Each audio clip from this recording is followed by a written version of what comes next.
your phone number because we'll call you to let you know when you're going to be on. And that's the strangest one I've seen yet. It was a big fish? Yeah, tell him next time to put a saddle on that fish. I'll tell you, he's riding that one home. All right. Coming up next, have you decorated your house for Christmas yet? When we come back, you'll see how Shamu decorates for the holidays. Stay with us. Stay with us. $1 million. Buy your Louisiana Powerball tickets now. Time for sports with Bob Alvarez, and we had a new receiver, but no, we don't. Yeah, things haven't gone well for Alvin Harper since he left Dallas. I was in Tampa when he was there, and he got nicked up a little bit and was hurt in Washington, and he's hurt now in New Orleans. A tough break today for Saints receiver Alvin Harper. While practicing, he sprained his left knee. The Saints say they will not know until tomorrow if he'll be able to play on Sunday. Pro football tonight, Cincinnati laid one on the Oilers.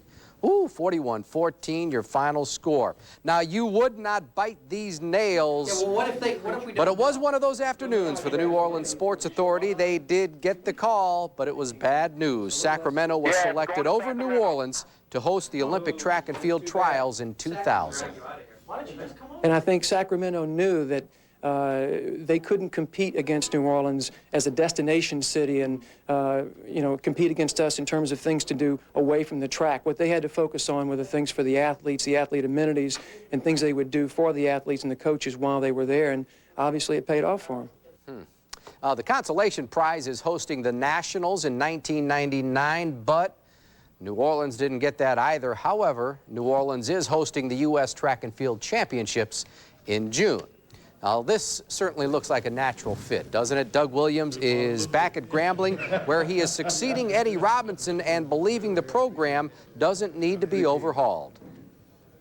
I think the integrity of the program is still there, and I'm just glad to be a piece of the history that Grambling can go on and be successful, because that's our objective, is to get Grambling back to Grambling. And if one of our graduates can do that, and the feeling is that he can because he has done other things, then I'm happy.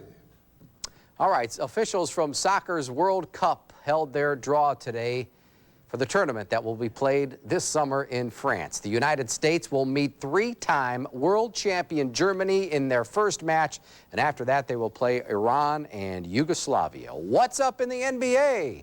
Let's take a look with our NBC friends. We start our NBA highlights with Sacramento at Washington, and this game is going to be Very exciting. Washington dunked the Kings. The Wizards have yet to lose in their new home, and Sacramento's thinking, well, I'm ready to get the hell out of here. Atlanta and Houston. Guess which team is going to win this one? I don't know. Okay, at one point in this game, the Hawks were saying, We were very close. well, let's just say Houston was too strong tonight. Can't say that. You don't know. Yes, I do know that, and Barkley was the man. That's right, I stepped up. Houston wins. We are out of time. Done. And of course, tomorrow, Friday Football Fever will be canvassing the state to bring you all the highlights and scores after the news at 10. Almost near the end of that. Yes, Yeah. one more week. Okay. All right. Coming up, Disney makes a promise, and it should make a happy Christmas for hundreds of thousands. Bob Alvarez here with sports. Nice to see you on Sunday night. Nice to be here. Anywhere. Hope the boss is listening. This matchup here in the Independence Bowl, I'm really not sure each team, they'll say they like this matchup. I'm not sure they really do. You're not really sure they do, huh? Yeah, because they just met a few weeks ago. Yeah, right. But I don't know, LSU's going to have another chance anyways. Jerry DiNardo's third season will end where his first one did. Now it's up to his team to make sure it ends how the first one did, with a victory. Yeah, Independence Bowl, a rematch between the Tigers and Notre Dame. They'll play that one on the 28th. Sugar Bowl, it gets a pretty good one. Number 4, Florida State against number 9, Ohio State. I think this is the best one, the Orange Bowl. Number 2, Nebraska against number 3, Tennessee. In the final regular season poll, Auburn slipped down to number 13. They will be playing Clemson in the Peach Bowl. Well, after carrying this team most of the season, today the defense buckled. During a 7-minute span in the fourth quarter, the Rams scored 3 touchdowns and the Saints lost 34-27. The offense had its moments, but also a few it would like to have back, like this one. Irv Smith catching, then fumbling. Rams recover. Rams get a field goal out of that fumble. Quarterback Billy Joe Hobart passed for 259 yards, but he was not crisp today. 2 of his passes were picked off. 1 led to the winning touchdown. Rich Lenz tells us more about today's loss to the Rams. On a day of firsts, Man in the Steelers win, and here's what I mean about that. Third quarter, Stewart keeps, Stewart scores. Steelers coming back to take a 28-24 lead. Fourth quarter, Stewart again going north, heading for the end zone and scoring. He also passed for 3 touchdowns. Steelers win 35-24. Bears have been hurting this season, but they won their final home game. Eric Kramer to Ryan Wetnight. Bears smother Buffalo 20-3. Brett Favre in Tampa Bay and looking for his right shoe. Now he has it, and he's making it happen. Favre to Dorsey Levens. Packers keep the Buccaneers off their back with a 17-6 win. Pack now 11-3. How about Giants? Eagles playing for first place in the NFC East. New York's Jesse Armstead picks it off. He's got nothing but room in front of him. He'll cover it. 57 yards. Giants win 31-21. The scoreboard. All right, Saints lose. Bears 27,000 no-shows at Soldier Field. Denver loses to Pittsburgh. Bledsoe threw 2 touchdowns for New England. Kansas City records its first shutout since '90. Packers and Bucks play in front of 73,000 people. Giants are now 8-5-1. Seattle loses to Baltimore. Atlanta has won 4 in a row. Marshall Faulk, 133 yards rushing for Indianapolis. Chris Dolman of San Francisco, 3.5 sacks, also recovered a fumble. Hostetler, 2 touchdown passes for Washington. And this one just ended. Miami over the Lions, 33-30. College basketball. Number 2 Kansas playing number 23 Maryland. It won't be pleasant for the Jayhawks head coach, Laron Prophet of Maryland. Dunking. Kansas can tie this game if they hit this shot at the buzzer. Here it goes. It's high enough. It is almost in there. Maryland wins 86-83. The Tulane women won a tournament in Connecticut by beating the host 63-36. You know, Billy Joe is kind of a free spirit, like Ditka called him, but he's a real competitor. Yes, he is. He said Ditka reminds him of his father, both real hard-nosed guys. So I think Billy Joe and Ditka go well together. What's on tap for next week? A lot of sports. There you go. Thanks, Bob. I meant the Saints. Oh. Well, if you're not in the holiday spirit yet, we have something sure to get you in the right frame of mind. That's right. It's a concert in the troops. and a large drink from... Will they have a coach to replace them Well, when they play? hope to by then, but they need a defensive coordinator right now getting ready for this big game. So you might think that stopping the Notre Dame offense has now become a bigger problem for Jerry DiNardo, but the Carl Reese game plan didn't work the first time they played Notre Dame. And now he won't be around for the second time. Today, Reese resigning to take a similar job at Texas. DiNardo telling him, if you're leaving, do it now. He's got responsibilities to another university now, so I don't even know if it would be legal or appropriate, but that's not how I do it. You know, when I left Colorado, I didn't coach in the Orange Bowl. You can't do, in my opinion, you can't do it the other way. It's just not fair to the kids. You got to be full speed one way or the other. Well, having worked in Nebraska, you understand the bond between its people and University of Nebraska football. Today, these loyal fans were shocked to hear that the man synonymous with the program's success is retiring. Tom Osborne has been the head coach for 25 years. He's won 254 games and 2 national championships. The Orange Bowl will be his final game. Then Tom says he'll help his successor, assistant coach Frank Solich, reload the roster. I'm very, very anxious that anybody who's thinking about going to the University of Nebraska understands that there probably isn't a whole lot going to change. We don't just learn football around here. We learn how to be grown-ups, how to mature, and how to become men. And that's the thing that he's taught me the most, and I'd like to thank him for that. And we're just going to do our best to go down to the Orange Bowl and make sure that he goes out a winner and goes out a champion. Good man. Arkansas has a new head coach. Today they hired Houston Nutt from Boise State. And the New Orleans Brass is on a roll tonight, winning its 4th in a row. They are rumbling at the auditorium. Steve Cheridark Wearing the white sweater, he plays for the Brass. Brass scoring. Eric Brule, slap shot. Lazaro rebound. 1-0 Brass. Nice goal coming up here. Darryl LaFrance is going to shoot the backhand. LaFrance is going to ripple the rope. The Brass leading 2-0 at the end of the first period. Lazaro, 3 goals. That's Arrow, S10, Blazer, or Astro? We've got them. You want a Cavalier convertible or a Tracker? We've got them. And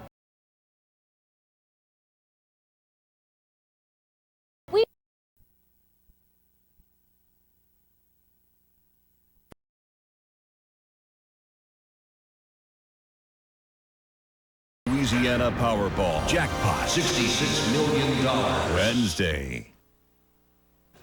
You know, your mom always tells you to be patient, and then sometimes you're not patient and you regret it. Jerry wasn't, and there's probably more second guessing on this situation than any election day. So we'll see what happens. Back in September, the 49ers thought Jerry Rice was out for the season. Today, they know he is. Last night, the Rice comeback turned into a bad idea when he fractured his left kneecap on this play. Yes, that's the same knee that had been repaired. Today, Rice underwent surgery, and the 49ers are not second-guessing his decision to play. And if we had to do it again, we would do the same thing. He was cleared to go. He felt good. He wanted to go. Players understand their bodies just as good as the doctors do in some cases. And you know, I think Jerry understood his body, and he took that chance, and he came back and he played and had a heck of a game. Well, the Tigers practiced for about 2 hours today. They have Notre Dame on the 28th. And while DiNardo would like a win, he's looking at this game as just another piece in the big picture.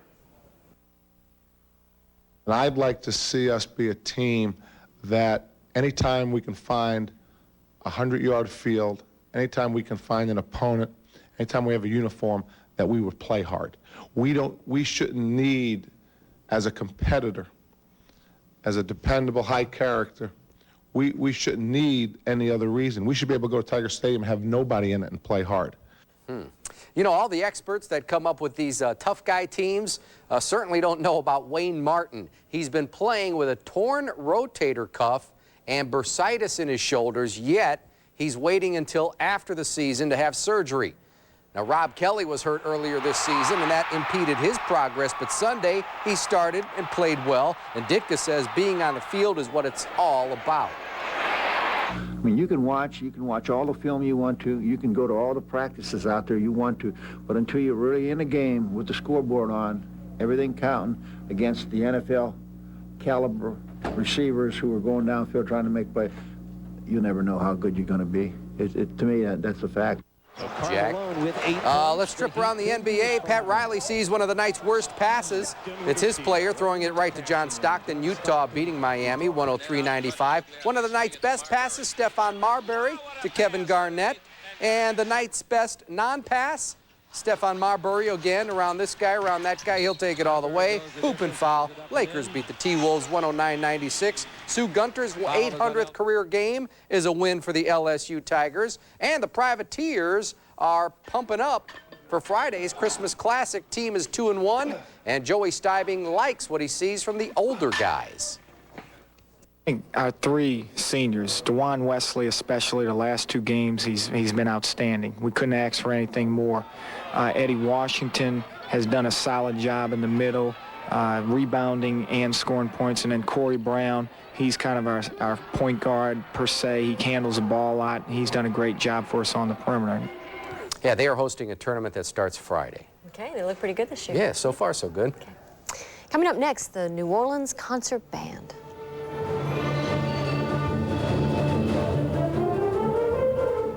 We'll take you to the show next. On the next Montel Williams Show, when shocking family secrets are revealed, how many...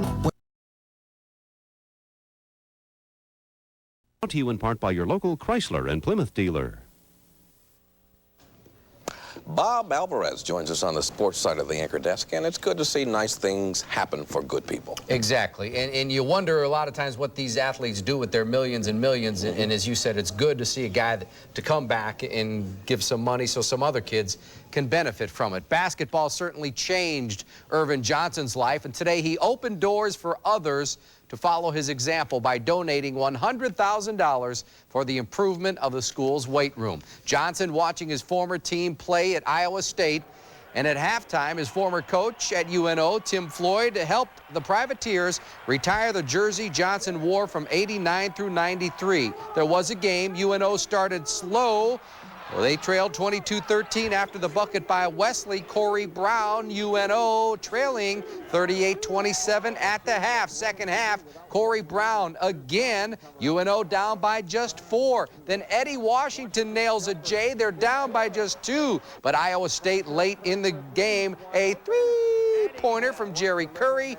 UNO didn't have enough down the end. Played a good game in the second half. The final score, Iowa State winning 70-68. Privateers 6-2 on January 3rd. Their next game, they will host Old Dominion. Well, prior to the Independence Bowl, LSU defensive lineman Chuck Wiley told me he thought the Irish sounded just a little too cocky. So last night, Wiley and his mates shut him up and almost out. In the second go-round with Notre Dame, the LSU defense never allowed the Irish to establish any momentum. The Tigers say it's all about winning the war. This time we want to come out and show we're some true soldiers. That's all we've been talking about. 1st and 10 was the key down tonight. We played hard on 1st and 10, and they won us a game. On the offensive side of the football, a big difference for LSU in this rematch was their ability to run the ball. I don't buy all the style and all the different things. I think it's a mental game, and Rondell was into the game. Mealy's Independence Bowl performance was outstanding. He wore down the Irish by running over and through them on his way to a very enjoyable evening. It's fun. As long as you're having fun, you can have a great time out here, and getting on the road like we was, running the ball, it's real fun out here. Mealy's running also set up what little the Tigers used from their passing game. With the Irish thinking run, LSU went pass, and freshman Abram Booty had his first bowl game touchdown. Our running game's so great, and we had our offensive line that had great push tonight, and defensive backs had to come down and play a little run support, and that was allowed me to get behind the guy. Great way to end the freshman year, huh? Yes, sir. Abram's a tremendous competitor, and I think that's probably something a lot of people don't know. He loves to play the game of football, and so I would imagine being in this hometown and having the success he had tonight was a lot of fun for him. And speaking of fun, the LSU baseball season is not far away, and today the Associated Press releasing its preseason poll. The Tigers are number 3 behind number 1 Stanford and Miami. And in case you need to know, the bowl game scores: Colorado State with a lead in the 4th quarter, Tech has a lead in the 4th quarter, and in the Humanitarian Bowl, Cincinnati won. Eddie Robinson's the guest tonight on Jay Leno, and at the Sugar Bowl handicap today, Haley's Prince was a 48-1 shot. And won it. And won it. Yes. Oh, so man. Somebody's very happy today. Yes, very happy. See you tomorrow. All right, Bob, take care. Up next, a holiday tradition continues in the Bucharest. Back in a moment.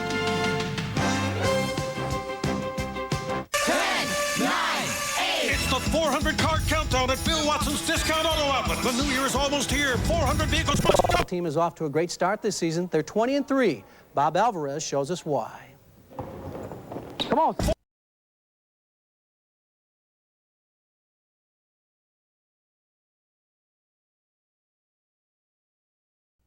Oh, somebody's got to talk. Who's got the ball? Nobody's got the basket. No pressure on the ball. Nobody covered the basket.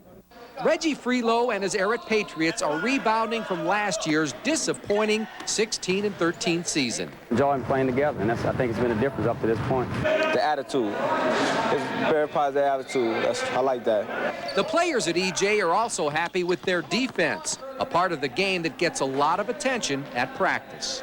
Come on, defense. You can't give up the easy ones. We've been working a lot. We've been working hard on our defense a lot this year because, of course, everybody should know that defense starts the offense. We incorporate it in probably everything we do. You know, our offensive drills, we don't forget about defense. You know, we just emphasize it in everything we do, and, I think it paid off for us so far. You know, it's nice to hear all this talk about defense, and to play for this team, you'd better play defense. But to win games, you also got to put the ball in the hole. Right now, a balanced scoring attack is led by junior Dwight Campbell.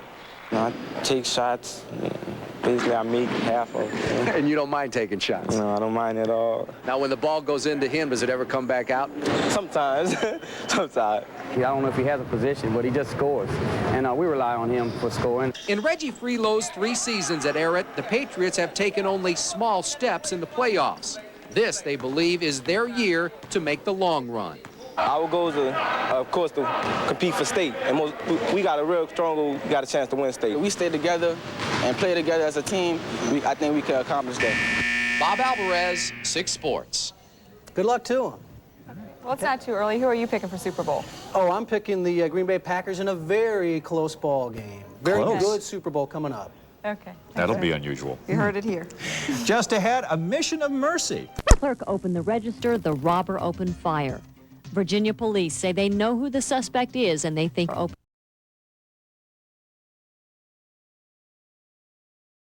he's hiding in the area. The Queen Mum remains in the hospital tonight after hip replacement surgery. The 97-year-old mother of Queen Elizabeth was viewing horses at the royal estate in Norfolk, England, when she fell and fractured her left hip.